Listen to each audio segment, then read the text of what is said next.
आणि आताची महत्त्वाची बातमी कुर्ल्यामधला वंचितचं हे आंदोलन आपण पाहतो। अंगणवाडी बंद केल्याच्या निषेधार्थ कुर्ल्यामध्ये वंचितनं हे आंदोलन केलेलं आहे।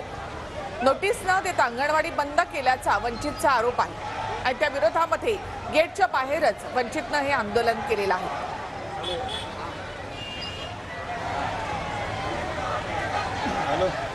अधिक माहिती आपण घेऊयात आमचे प्रतिनिधी अजय धंजे यांच्याकडून। अजय, वंचितनं आंदोलन नेमकं कशासाठी केलेलं आहे? अंगणवाडी कधी बंद करण्यात आली?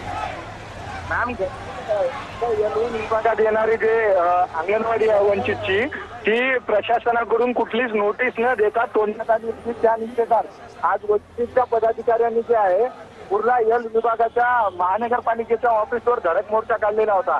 या मोर्चाला कुठेतरी आता मोठ्या प्रमाणात तीव्र वळण येत आहे। प्रशासनामध्ये आणि वंचितच्या कार्यकर्त्यांमध्ये जी काय आहे झटापट व्हायला दिसत आहे। वंचितच्या कार्यकर्त्यांकडून गेटची सुद्धा तोडफोड करण्यात येत आहे। वंचितच्या कार्यकर्त्यांचा आरोप आहे की स्थानिक आमदार मंगेश कुडाळकर यांच्या दबावातून वॉर्ड ऑफिसर आणि पोलिसांनी वंचितची जी अंगणवाडी आहे ती नोटीस न देता तोडलेली आहे आणि वंचितच्या कार्यकर्त्यांना मारहाण सुद्धा केली। वंचितच्या पदाधिकाऱ्यांना जेलमध्ये टाकलं। या विरोधात आज वंचितच्या कुर्ला विभागातील एल विभागा महानगरपालिकेच्या एल विभागा कार्यालयावर धडक आंदोलन सुरू झालेलं आहे। कुठेतरी आंदोलन अगोदर शांततेत स्वरूपात होतं, परंतु अचानक पोलिसांमध्ये आणि आंदोलकांमध्ये जे काही आहे शाब्दिक वार पाहायला मिळाला। वंचितचे काही पदाधिकारी जे आहेत ते महानगरपालिकेच्या प्रभागामध्ये सुद्धा जाऊन थांबलेले आहेत आणि ते आतून नारेबाजी करत आहेत। मोठ्या प्रमाणात जे आहे वंचितचे पदाधिकारी इथे थांबलेले आहेत।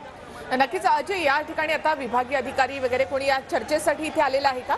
त्याचबरोबर वंचितचं कोणाच्या नेतृत्वाखाली हे आंदोलन तेही आपण पाहतो। कुर्ल्यामध्ये वंचितने हे आंदोलन केलेलं आहे। अंगणवाडी नोटीस न देता बंद केल्यामुळे जन आक्रोश मोर्चा या ठिकाणी वंचितकडून काढण्यात आलेला आहे।